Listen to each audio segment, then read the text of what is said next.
Hola, ¿cómo están? Sean todos muy bienvenidos a esta novena versión del Summit de la Fundación País Digital. La pandemia nos obliga a seguir online, segundo año online, por lo que saludamos a todos los que nos están viendo a través del streaming de la Fundación País Digital y por supuesto de la Tercera TV.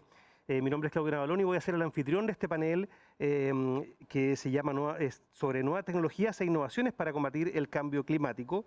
Sobre el futuro, no, sobre el presente, que ya es digital, y en la versión 2021 de este Summit buscamos abarcar lo más importante de los procesos de digitalización que estamos viviendo en el presente y por supuesto también en el futuro, y de esta forma construir entre todos la conversación que necesitamos para hacer de Chile un país digital. Uno de los principales temas que ha puesto la pandemia sobre la mesa es el importante rol que tiene la ciencia en la superación de crisis sanitarias, por ejemplo, la que está afectando al mundo entero, y que nos plantea una gran pregunta como sociedad. ¿Cómo podemos tomar este ejemplo, la de la pandemia, para superar otras problemáticas que nos atañen, que van a venir en el futuro, y entre las que se encuentra, por ejemplo, la crisis climática? No depende solo del Estado, no depende solo de la empresa privada, no solo depende de la academia, no solo depende de las personas, depende de un trabajo colaborativo, y por eso estamos en un panel multidisciplinario, y a quienes voy a presentar ahora. Vamos a partir por nuestra invitada mujer, Fernanda Ortiz, líder de impacto sustentable de LATAM, de HP. Bienvenida, Fernanda. Orlando Jiménez, director ejecutivo de CISAIRO Chile. Horacio Melo, CEO y co-founder de Solarity. Maximiliano Silva, country manager de Notco. Y Carlos Barría, jefe de la división de estudios y políticas del Ministerio de Energía. Y vamos a partir con un video bien inspirador y mítico ahí, del viceministro de Energía y Minería, Juan Carlos Llobet, que da inicio a esta conversación. Muy bienvenidos todos. ¿Se acuerdan del video de Al Gore? Chile, a developing country, but it has great policy. By the end of 2014, more than 400 megawatts. By the end of last year, more than 800 megawatts. So look at what they have under construction this year and under contract to soon begin construction.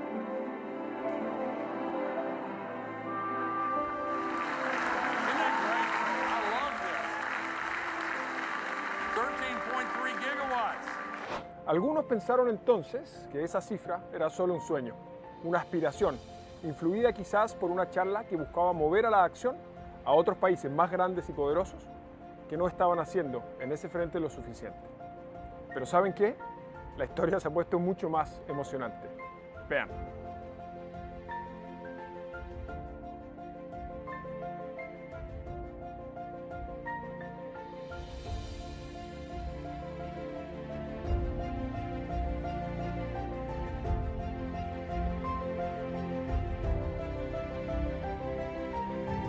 Menos de 5 años después, Chile ha superado por más del doble la cifra de Al Gore. Impresionante, ¿no? Chile sigue inspirando al mundo. Yo no sé si están de acuerdo conmigo, pero lo más inspirador de este video es que Chile no está siguiendo la guía de otros países, sino que además está creando su propia hoja de ruta y está generando tendencia a nivel mundial. Lo decíamos recién en el inicio, la importancia de la ciencia y la innovación en este trabajo que estamos viendo y lo que proyectaba el ministro y lo que ya adelantaba Al Gore en ese mítico video del 2016, ¿verdad? Yo la primera pregunta se la quiero plantear directamente a Maximiliano, a Fernanda y también a Horacio, y tiene que ver con cuál es el rol de la ciencia. Lo decíamos recién, ¿verdad? Pero ¿cuál es el que ustedes creen, cuál es el rol de la ciencia y la innovación en esta tarea? ¿Cómo trabajamos aquello? Entonces, ¿quién quiere partir? Partamos contigo, Fernanda.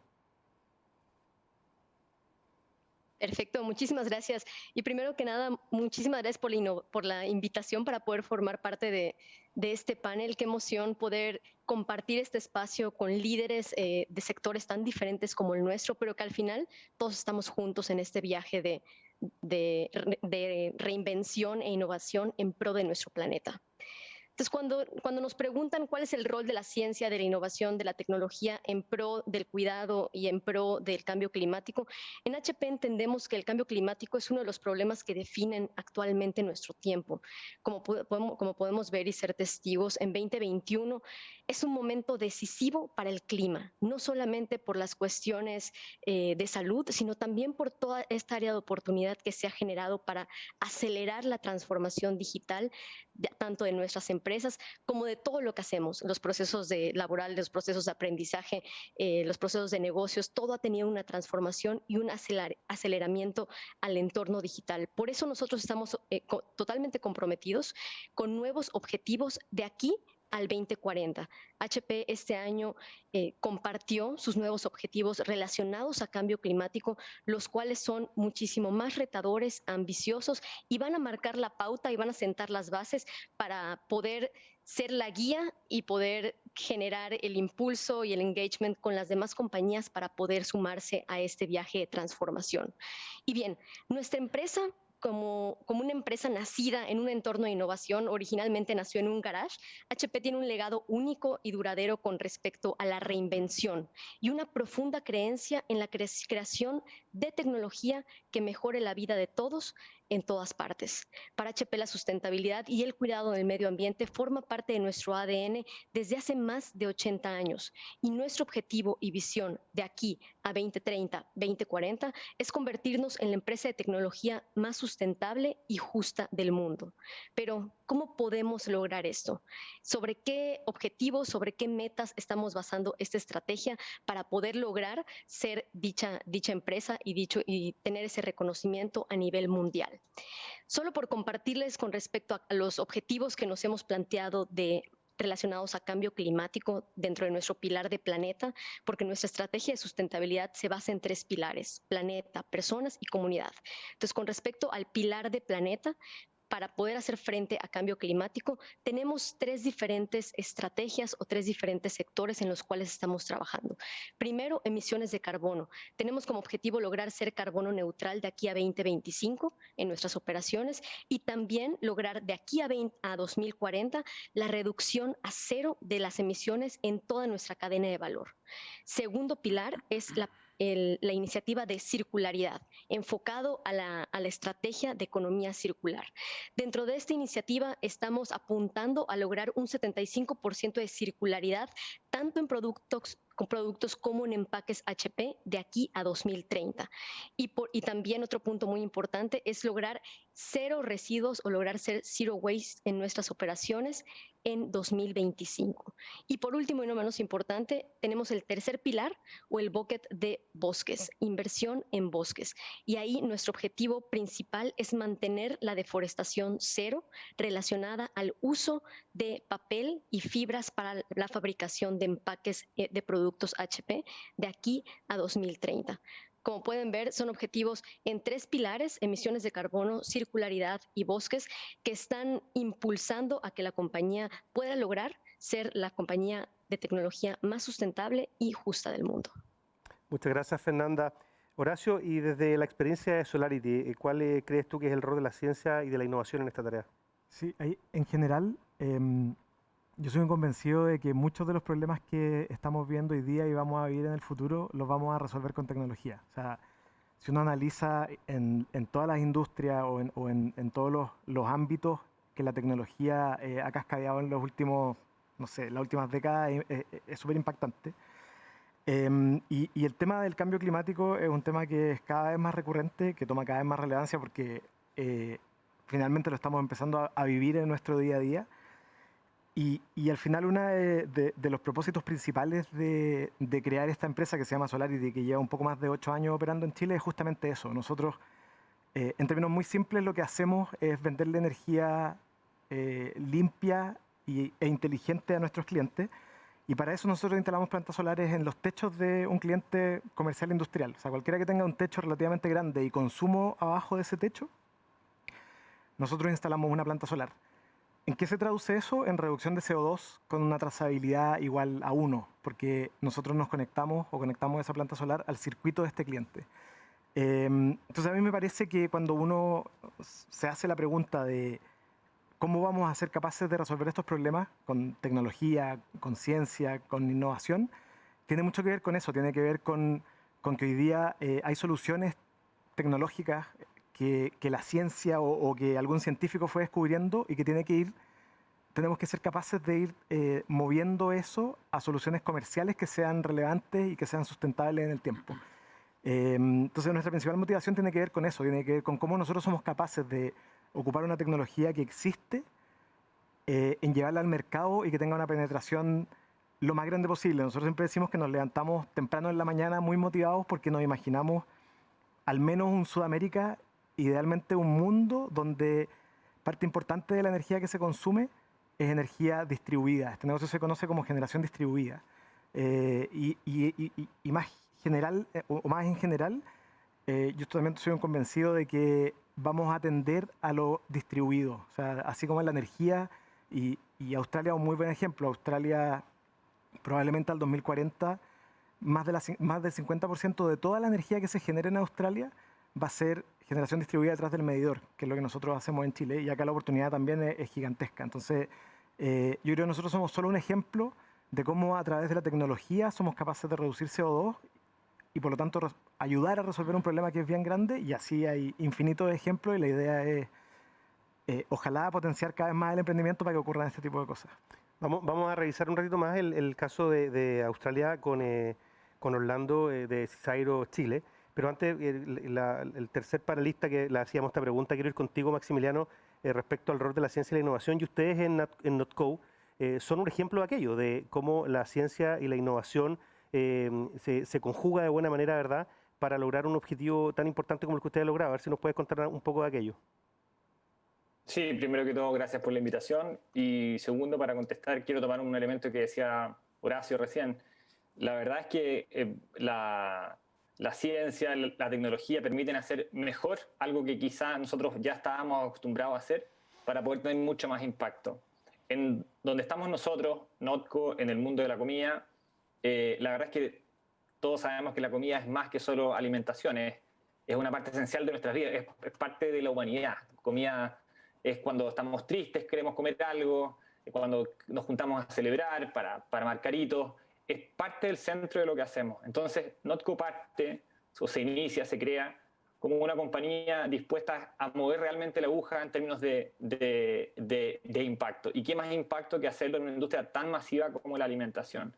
Entonces, para responder a la pregunta, la verdad es que desde el impacto medioambiental, en palabras muy sencillas, los productos hechos en base a plantas o sacando el animal de la ecuación tienen un impacto en el caso nuestro, al menos en nuestro portafolio, entre un 73 y un 93% menos de consumo de agua para los mismos gramos, kilos o litros fabricados de un producto que tenga componentes animales, y tienen entre un 32 y un 76% menos de emisiones de CO2. Eso es un impacto brutal en términos de las preferencias de las personas. El punto es eso que es tan masivo, cómo hacer que se conquiste las preferencias de algo tan central como la comida. Ahí es donde nosotros usamos la tecnología. La usamos para poder diseñar productos que las personas puedan cambiar sus preferencias sin necesidad de tener que cambiar el sabor. Y realmente ahí la tecnología nos permite hacerlo mucho mejor, mucho más exacto, mucho más rápido que cualquier otra compañía en el mundo, y así hemos construido una propuesta de valor que está creciendo y que busca consolidarse como el líder en alimentos plant-based en Latinoamérica, y también poder tener y avanzar hacia un dominio mundial con una propuesta de valor que aporte a las personas y que tenga un impacto medioambiental muy fuerte también.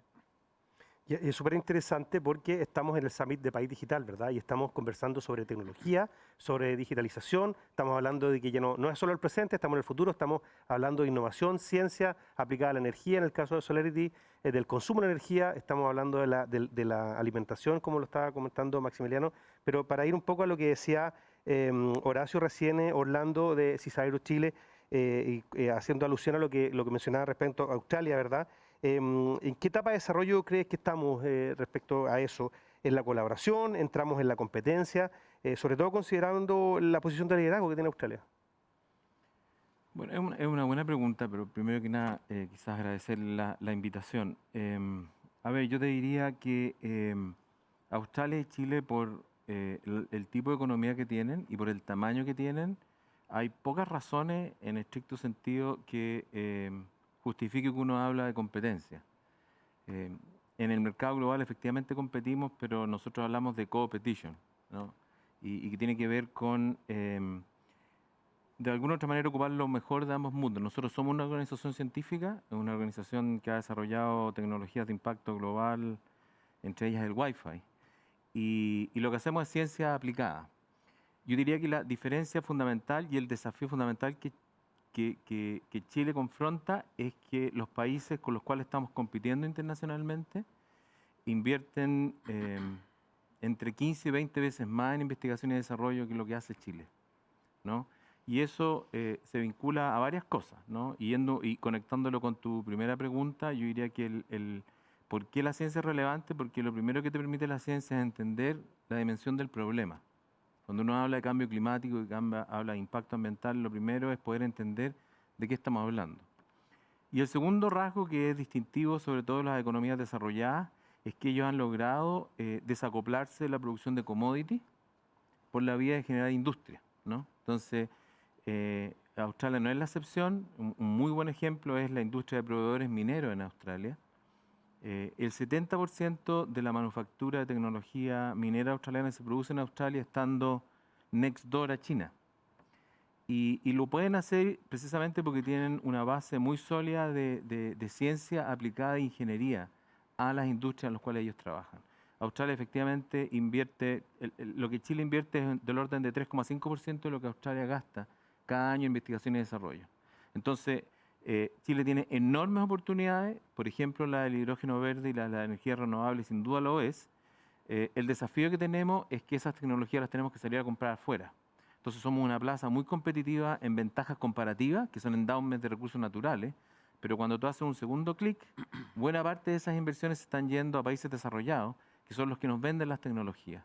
Entonces yo te diría que, dado la discusión que el país está teniendo de pensarse y repensarse un poco para el futuro, esta es una cuestión muy central, que tiene que ver con que cuando tú generas espesura en el desarrollo de las industrias, tienes necesariamente que invertir en investigación y desarrollo, porque eso es lo que te permite generar capacidades locales, que a su vez genera efectos agregados en los suministros de esas partes y piezas, por ejemplo, que se van a ocupar en estas tecnologías determinadas, que es lo que al final genera empleos de calidad, le permite pagarle a la gente buenos salarios y se genera el virtuosismo del crecimiento y desarrollo económico territorialmente distribuido. Por eso que el ejemplo de la energía es muy importante. O sea, cuando uno habla de generación distribuida estamos hablando de eso.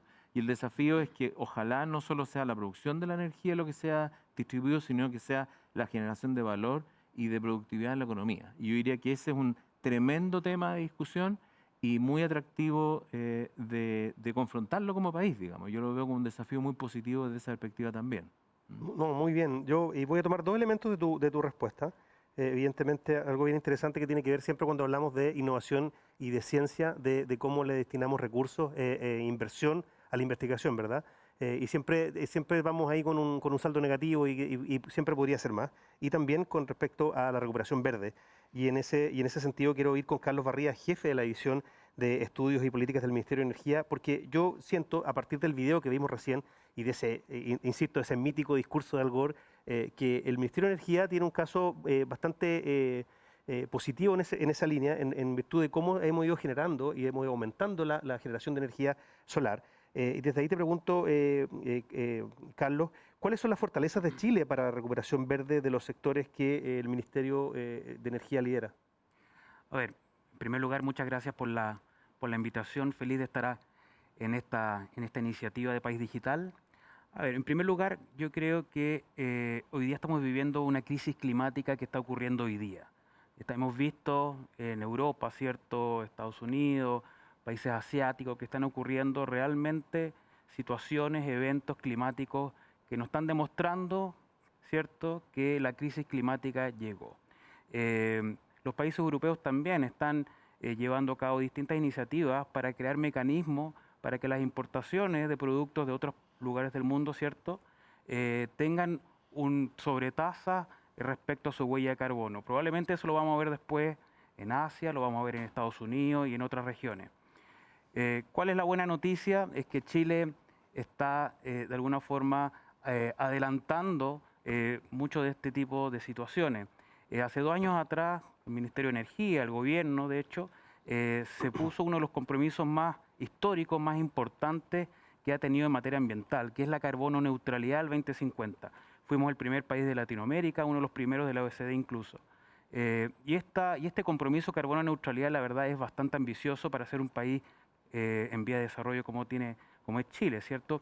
Pero de ahí vienen las fortalezas que tú comentabas, preguntabas. ¿Cuáles son las fortalezas que tiene Chile para tener esta ambición, para lograr ser carbono neutrales al 2050 o antes?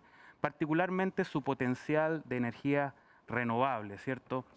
Hoy día Chile tiene uno de los potenciales de energía solar más importantes del mundo, energía eólica también. Y no solamente es la cantidad de potencialmente muy buenos vientos y mejor radiación, sino que además la calidad que tiene este potencial. Hoy día los cálculos que tenemos son alrededor de el potencial que tiene Chile en términos de capacidad es cerca de 70 veces la capacidad que hoy día tiene Chile en capacidad instalada total en el sector generación eléctrica. Por lo tanto, una primera gran fortaleza es el tremendo potencial que la verdad que en todo Chile, no solamente en el norte el sol, no solamente en el sur el viento, en todo Chile tenemos un tremendo potencial para desarrollar energías renovables. Y lo segundo probablemente la segunda fortaleza es la institucionalidad sólida que tiene Chile para desarrollar inversiones. Solamente con el potencial no nos podemos quedar, tenemos que habilitar los mercados, ¿cierto? Generar regulación que facilite la entrada de distintas tecnologías, generación distribuida, sistemas de almacenamiento. La carbono neutralidad no va a llegar sola, tenemos que hacer cosas. Tenemos que preocuparnos de cómo, desde el punto de vista económico, compiten las distintas tecnologías limpias con los actuales combustibles fósiles. Es verdad que nosotros tenemos hoy día una transición energética, un camino a seguir, pero hay que hacer cosas, hay que habilitar el mercado, preocuparse de la regulación, ¿cierto?, de los distintos sectores, traer inversión extranjera, desarrollar el emprendimiento también acá en Chile. Por lo tanto, hay todavía muchas cosas que hacer para poder llegar, ¿cierto?, a la carbono neutralidad, anticipar también los distintos temas, los distintos eventos que podría llegar a causar la crisis climática. Chile es uno de los países más vulnerables a las consecuencias que podría tener el cambio climático. Lo estamos viendo hoy día. Tenemos una enorme sequía, ¿cierto?, que se ha durado mucho tiempo. Por lo tanto, tenemos que ser no solamente protagonistas para que nuestro país tenga energías limpias, energía cero emisión, sino que también tenemos que ayudar a que el mundo pueda descarbonizarse, para que el mundo sea carbono neutral. Y en ese sentido hay varios puntos también. Desde el punto de vista de minería, Chile tiene el cobre, tiene el litio para poder desarrollar, ¿cierto?, las distintas tecnologías como los sistemas de almacenamiento, la electromovilidad, para que otros países también para ayudar a otros países a descarbonizarse. Y además, todo el tremendo potencial que tiene Chile en materia de energías renovables, solar y eólica, por ejemplo, nos va a permitir tener hidrógeno verde, ¿cierto? Orlando lo comentaba, el hidrógeno verde probablemente es una de las industrias potencialmente en los próximos años, ¿cierto?, que va a hacer un cambio significativo en nuestra matriz energética, y no solamente en nuestra matriz energética, al final del día va a producir un cambio productivo enorme. ¿Por qué? Porque al final energías renovables, hidrógeno verde van a poder hacer que nuestros productos, Chile es un país que vive de las exportaciones, nuestros productos puedan ser producidos, ¿cierto?, con energías limpias y darle un sello de energía limpia, ¿cierto?, de descarbonización, de cero emisiones, para que logre llegar a otras regiones, ¿cierto?, de forma mucho más fácil y además de una forma en que tenga una identificación como un país de energías limpias. Gracias, Carlos. Y me voy a quedar contigo, porque el ejemplo que damos al principio, ¿verdad?, de este panel con diferentes miradas y con dos expositores también que están conectados con nosotros online. Yo estoy acostumbrado un poco al Zoom, porque de repente miro la cámara, miro la pantalla acá, porque ya estoy acostumbrado a las videoconferencias, mirándonos a todos a distintos lados. Le voy a hacer la pregunta, me voy a quedar contigo, la misma pregunta que te voy a hacer a ti, se la voy a hacer a todos los panelistas, porque otra de las lecciones que nos ha dejado la pandemia, ¿verdad?, tiene que ver con la colaboración, con el trabajo colaborativo, y eso va a ser permanente, una tendencia adquirida que nos deja la pandemia, pero que va a ser permanente. ¿Qué oportunidades de colaboración ves tú o ven cada uno de ustedes entre el mundo público y privado para combatir el cambio climático? A ver, eso es una pregunta súper interesante porque además, como sector energético, la verdad que nosotros, desde hace muchos años atrás, varios años atrás, se ha desarrollado una forma de hacer política pública distinta, que es desde un inicio, al pensar una política energética, al pensar una estrategia, ¿cierto? Un plan, se ha intentado hacer desde el diseño, desde el origen, de forma participativa. Entregando de alguna forma la posibilidad, la apertura para que distintas personas, distintos expertos, especialistas, académicos, la misma industria, no solamente a nivel central, también a nivel de regiones, de forma bien descentralizada, participen, opinen y de alguna forma entreguen su visión respecto a los temas que nosotros desarrollamos. Ha ocurrido así en el desarrollo de la actualización de la política energética del Ministerio de Energía, con la estrategia de electromovilidad, la misma estrategia de hidrógeno también. Abrimos las puertas, escuchamos. Ahí hay un tema súper importante. El diálogo, creo yo, es un tema relevante que tenemos que, de hecho, profundizar para que cada una de nuestras políticas públicas pueda tener la visión que muchas veces de forma centralizada, de forma desde la autoridad energética o de la misma industria, no vemos. Y ahí es súper clave entender cuáles son las preocupaciones de las personas.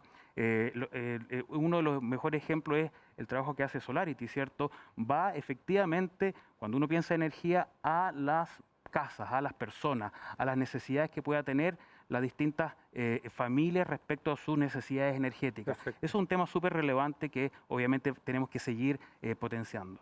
Fernanda, ¿estás por ahí? Claro que sí. La misma pregunta para ti, ¿qué oportunidades ves tú desde la experiencia de HP en la colaboración público-privada? Totalmente veo la oportunidad de hacer sinergia y pensando más en específico en la parte de acción climática, en cuestiones ambientales, creo que mi equipo está trabajando muy de cerca con los sectores públicos, sobre todo en la parte de legislación, regulaciones, cómo se van sentando las bases para poder elevar el estándar en Chile, en América Latina, con respecto a casos, por ejemplo, de plásticos de un solo uso, uso de energías renovables, reciclaje, porcentaje de materiales reciclables. Entonces creo que totalmente cuando existe una sinergia entre los diferentes actores o stakeholders sobre algún concepto, sobre algún proyecto, pues creo que realmente se puede generar o maximizar el impacto. Entonces, creo que ese es el área de oportunidad más significativa que veo para poder sentar las bases y elevar los estándares en la región. Muchas gracias, Max. Maximiliano. Ahí sí, se me había quedado Muteado. apretado el muteado. Sí, mira, la verdad es que hay muchas aristas en las cuales la cooperación público-privada se puede dar. Desde lo que nosotros hacemos, desde una startup, digamos, en pleno crecimiento, creo que hay muchos elementos que poner arriba de la mesa en relación a las facilidades que se pueden dar para emprendimientos que hoy existen en Chile. Aparte de lo que hacemos nosotros, hay muchísimos que buscan realmente generar valor, ¿ya? Y con respecto al impacto medioambiental que esto tiene, pensemos también en la sostenibilidad a nivel social, a nivel de las comunidades, a nivel de la solución que podemos entregar a las economías. Nosotros lo hemos hecho más bien desde el mundo privado últimamente, pero los primeros años obviamente con cooperación pública, y la verdad es que es en las redes o la capacidad que tengan los proyectos de concitar adhesión, ya sea de financiamiento privado, más el apoyo del Estado, para poder concitar esas adhesiones y generar capacidades reales de que muy buenas ideas que en Chile, en Latinoamérica existen, poder convertirlas en acción concreta. Creo que es en la medida en que la cooperación público-privada pueda ser efectiva para que los proyectos se conviertan en una realidad, es después la capacidad de ejecución de los actores, ya sea en cada uno de los ámbitos. En el caso que nosotros nos venimos desarrollando hace años, que es en el mundo privado, es allí donde realmente el impacto medioambiental se la juega, es en la ejecución. Así que tanto en etapas tempranas como en la capacidad de generar redes que conciten las adhesiones para que los proyectos se conviertan en acción, creo que hay una posibilidad tremenda de un impacto no solo medioambiental a nivel global, sino que particularmente desde Latinoamérica, donde hay muchísimas ideas, donde se necesita apoyo y capacidad de generar valor que traiga también inversionistas que permitan apoyar en esta misión. Perfecto. Orlando. Mira, yo creo que la cooperación público-privada está al centro del futuro del país. ¿Pero en qué sentido? En que si uno mira los últimos 30, 40 años, la cooperación público-privada ha estado presente, es real, ocurre. Sin embargo, estamos con una crisis de credibilidad en las instituciones. Entonces, yo creo que el segundo clic en la cooperación público-privada tiene que ver precisamente en desafiarnos como sociedad y como agentes económicos de cómo construimos una nueva conversación respecto a en qué se traduce la confianza en la cooperación público-privada. Y ahí hay lo que nosotros hemos visto en Australia, que ellos vienen precisamente a raíz de conflictos ambientales, vienen hace 20 años experimentando con distintos modelos. Y yo te diría que hay un elemento que es fundamental acá, que es que cooperación público-privada tiene que, primero que nada, abocarse, creo, a resolver temas de los territorios y de las comunidades de manera específica. Hay varias empresas que están hablando de generación de valor compartido, por ejemplo, pero en donde confianza al final se traduce en trazabilidad, en impacto, como decía Maximiliano, y en transparencia. Entonces yo creo que cooperación público-privada, absolutamente, pero a eso hay que agregarle inevitablemente una capa de trazabilidad, de transparencia, con impacto, y ojalá vinculado a los territorios y a las necesidades concretas de las comunidades, que en definitiva las comunidades sientan que las empresas que están instaladas en esos territorios son generadores de virtuosismo, de valor, de buen trabajo.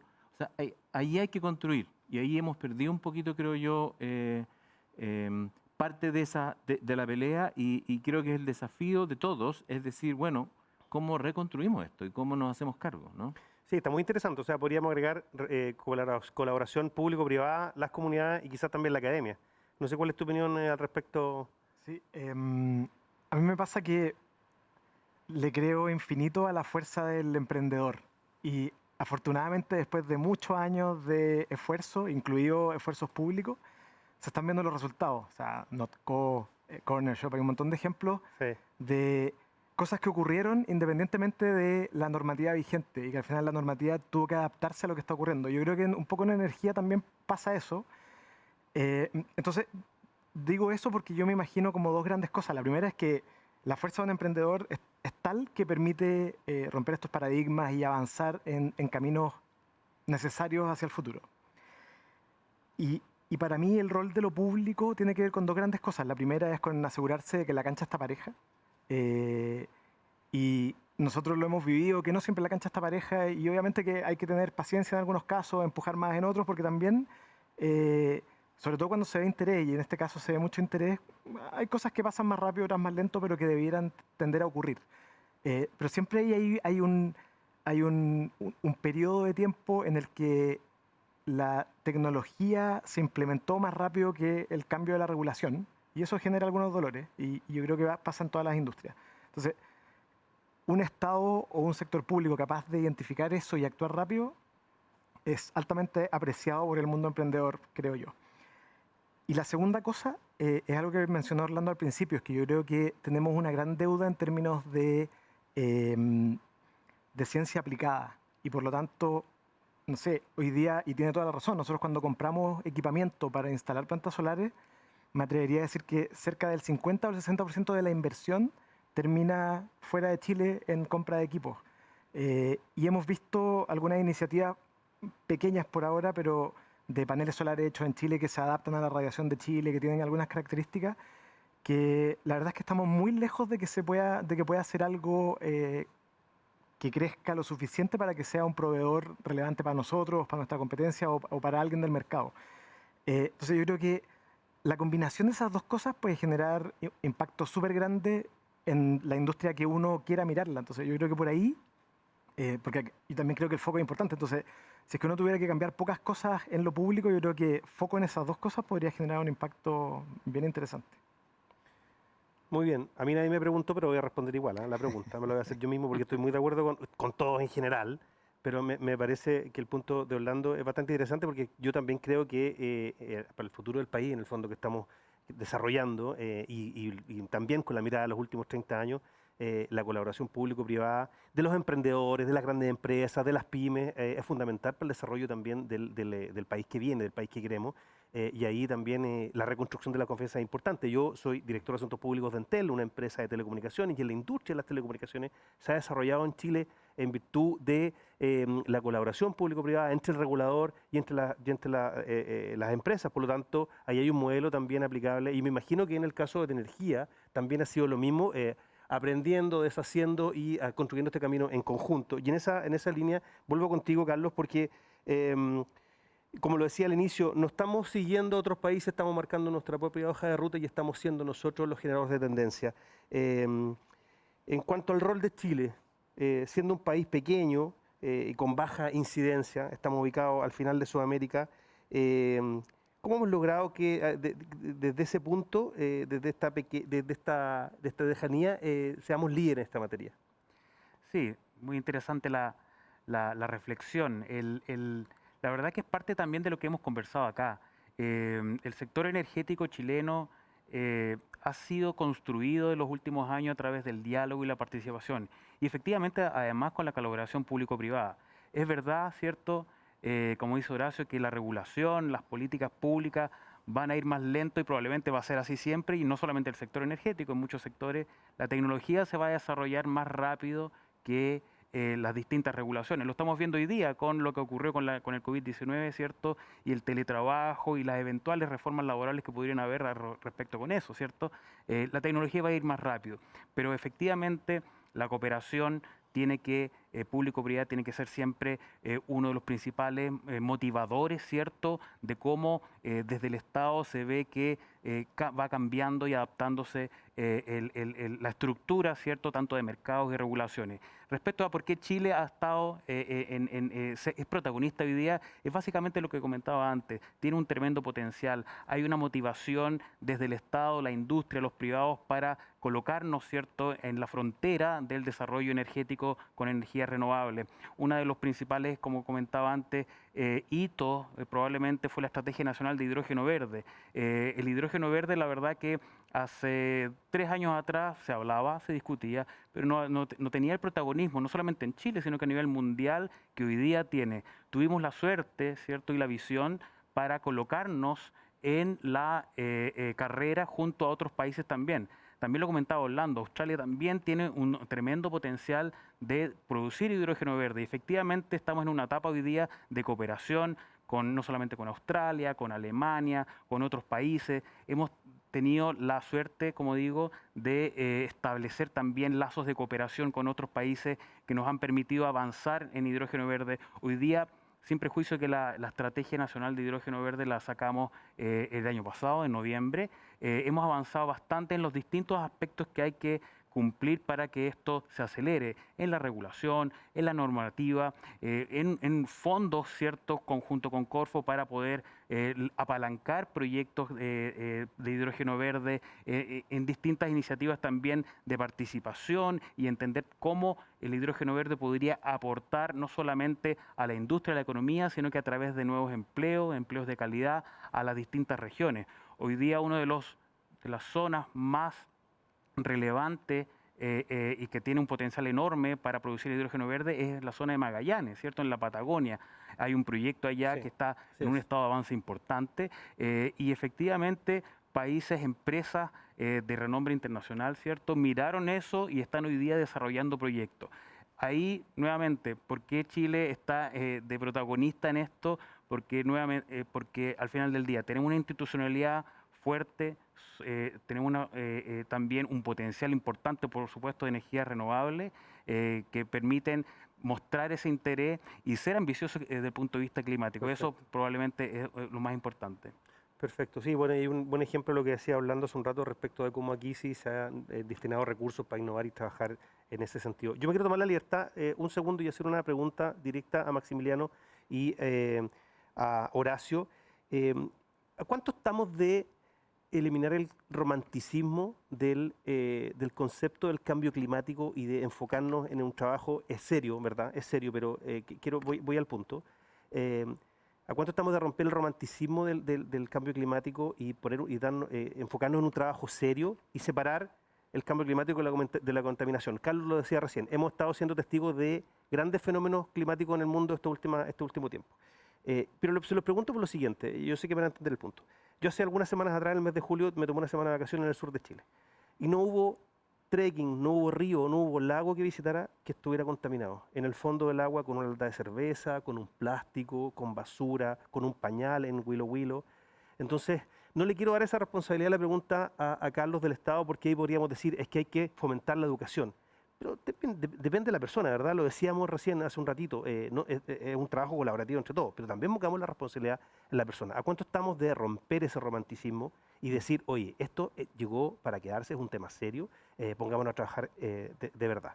Voy contigo primero, Maximiliano. Difícil contestarlo con exactitud. Yo te diría que estamos a la vez más cerca cerca y lejos. Cuando estamos hablando del dominio de los hábitos y las personas, ¿ya? La verdad es que cuando estamos hablando de las preferencias personales, los cambios suelen ser extraños, a veces de largo plazo, y hay veces que la tecnología o la disposición del uso de ciertas cosas va cambiando la disposición de los usuarios en muy poco tiempo, y eso sobre todo lo hemos visto. Yo diría que los últimos 2 años han sido la verdad ejemplos tremendamente patentes de ello.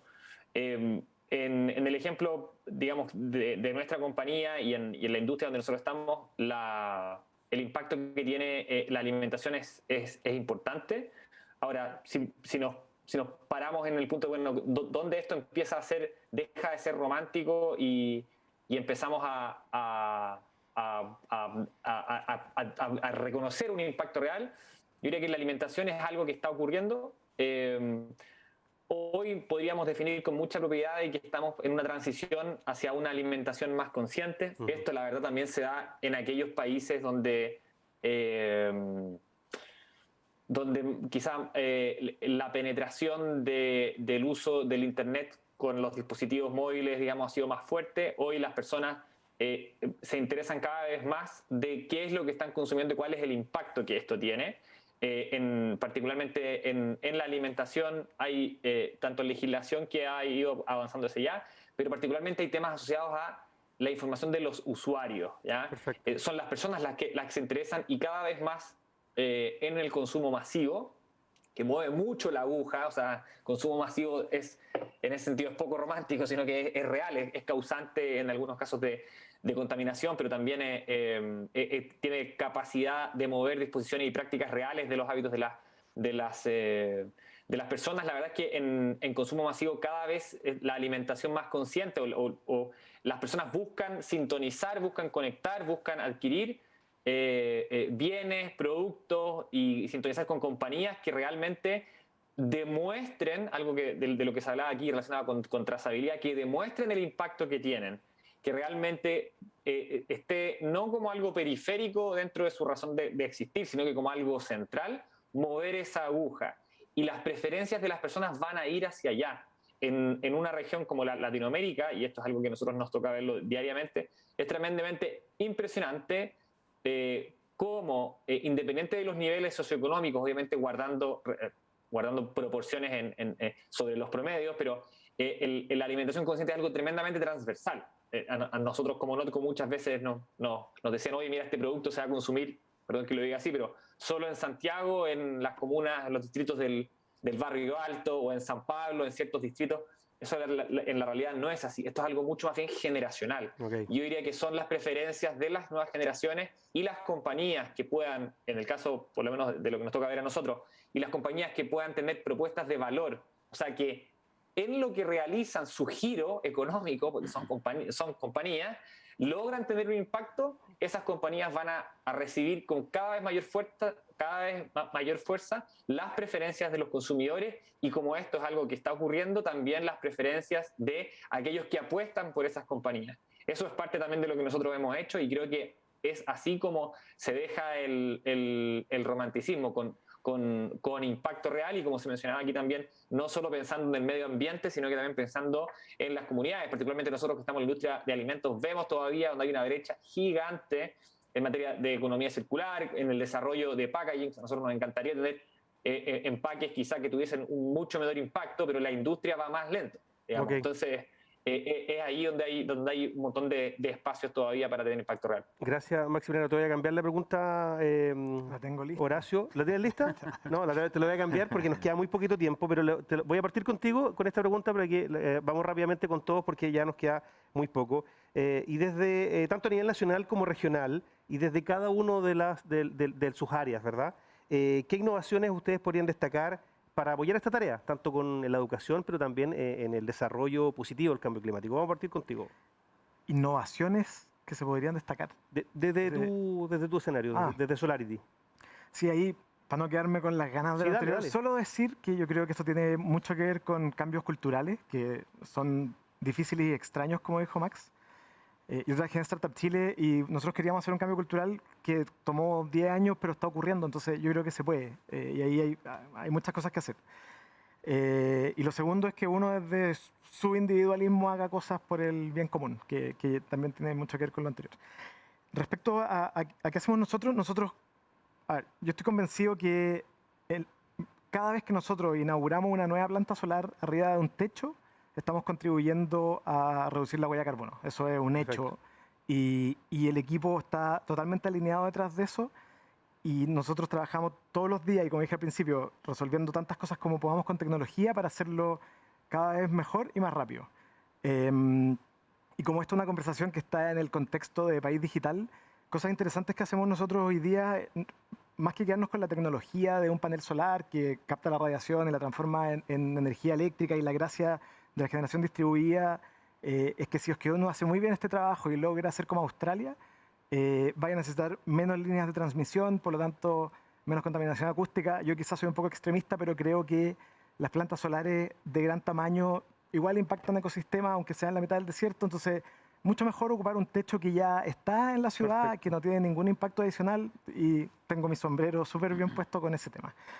Y lo segundo, en el contexto un poquito más de tecnología, pero pensando en código y software, nosotros nos propusimos tener una plataforma que tenga distintos algoritmos lo más inteligente posible y que vaya aprendiendo en cosas relevantes para nosotros, como por ejemplo la tasa de ensuciamiento, y que sea este robot el que nos avisa cuándo es el mejor momento para limpiar una planta determinada, dependiendo de si es que va a llover o no va a llover, cuánto se ensució, cuánto cuesta limpiarla y una serie de otras cosas, y ir logrando en el tiempo que todas estas decisiones no pasen por humanos, sino que sean totalmente basadas en datos, y que nos ayuden a tomar decisiones óptimas respecto a eso, porque al final es la manera en cómo nosotros creemos que contribuimos a esta reducción de CO2.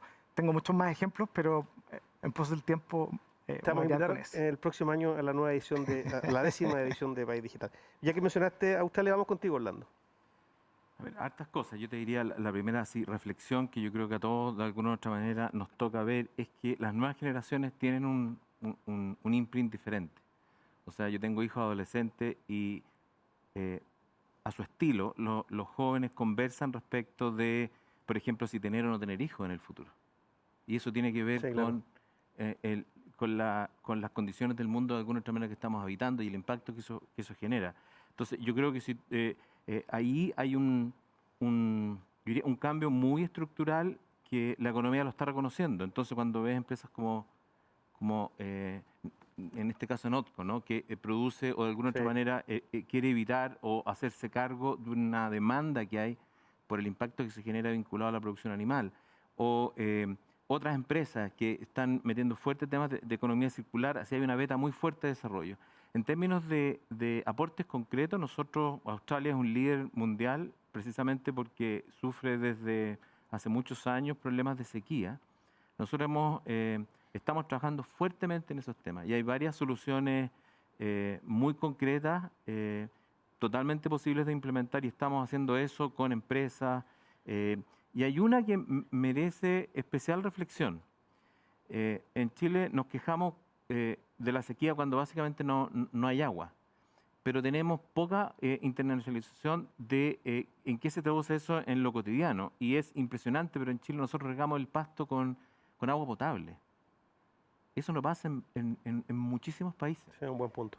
¿No? Y tú perfectamente hoy día hay soluciones con monto de inversión totalmente pagable para buena parte de los chilenos, que tú puedes colectar en tu lavaloza el agua gris, decantas precisamente el lodo que se genera y esa agua te la puedes bombear y ocupar para regar. Entonces ahí hay negocio, y esto es un mensaje para los emprendedores, que es una solución completamente accesible, está totalmente desarrollada, entre otros en Australia, y que se puede hacer transferencia tecnológica rápida y que permite generar ahorros muy importantes. O sea, el consumo de agua asociado al riego de césped en Chile es muy importante. Y yo creo que esa puede ser una solución súper concreta que además educa y nos permite entender cuál es la diferencia entre el agua potable, el agua gris o el agua negra, por ejemplo, a nivel domiciliario. En un año con crisis hídrica, tremendo ejemplo. Fernanda, vamos contigo también con la misma pregunta. Nos queda muy poquito tiempo para que seamos lo más breve posible, por favor. Claro que sí. ¿Qué estamos haciendo y qué podemos hacer? Algo muy interesante con esta pregunta que me gustaría abordar es el tema de, al menos nosotros como empresa, cómo visualizamos nuestro scope, nuestro alcance. No solamente, o sea, HP en los últimos años no solamente se ha dedicado a ver por las emisiones o por el impacto que ella genera, sino ha extendido ese alcance a nuestros suplidores y también a nuestros clientes. O sea, cuando hablamos de la cadena de valor completa de HP, no nos referimos solamente a nuestras operaciones, nuestros partners de manufactura, sino cómo extendemos ese scope y garantizamos que ellos también estén alineados a nuestras estrategias y que ellos también estén cumpliendo y desarrollando, innovando en pro del medio ambiente. Y tenemos 5 pilares principales en los cuales estamos trabajando para poder alinearnos y poder lograr los objetivos de cambio climático. Y el primero es algo muy interesante que viene muy fuerte y es acelerar la transición hacia servicios, modelos de impresión y modelos de cómputo hacia servicios. Creo que en una era del consumismo esto va a marcar un hito y va a ser un punto de referencia, porque poco a poco vamos a ver cómo las compañías, en lugar de ofrecer un mayor número de productos, se van a enfocar en la calidad, en garantizar la reparabilidad y garantizar el uso de materiales sustentables en esos productos. Entonces es algo que viene muy fuerte. También la transición a materiales sustentables, ya sea plásticos o metales reciclados, decarbonización de toda la cadena de suministros, eficiencia energética, tanto en nuestras operaciones en las cuales, por ejemplo, ya tenemos 51% de fuentes renovables con respecto a la energía, pero también en nuestros productos, cómo creamos y producimos productos que al final nuestros clientes van a poder garantizar que tienen un menor consumo energético. Y por último, la inversión en los bosques. Entonces, esos cinco pilares son en los cuales estamos trabajando con respecto a nuestra estrategia en acción por el clima. Maximiliano. Para nosotros es algo muy central. La verdad es que nuestra misión es hacer que la producción de la comida que menor impacto medioambiental tiene sea la más espectacular y capturar las preferencias. Así es parte incluso de nuestros indicadores de gestión. Yo te puedo decir que nosotros en este año 2021, en promedio, entre unas 600 y 900.000 toneladas de agua se ahorran por todos los productos que nosotros comercializamos con respecto a que si se comercializaran hecho en base a proteínas animales, y aproximadamente entre 1.900 y 2.200 toneladas de CO2, que equivale, si tomamos los últimos 2 años, nosotros hemos ahorrado a la industria unas 6.400 piscinas olímpicas y unos 2.900 viajes en avión alrededor de toda la Tierra. Para nosotros esto es central, pero es en base a lo que hacemos, así que vamos a continuar en esa línea en la medida que sigamos ampliándonos y mover la aguja en base a que las personas prefieran este tipo de productos también. Súper, muy buenos ejemplos, Maximiliano. Y la misma pregunta para ti, Carlos, desde el Ministerio de Energía, desde el mundo público. Sí, a propósito de que el presente ya es digital, una de las principales innovaciones que tenemos que hacer en las redes eléctricas es básicamente el concepto de digitalización, justamente.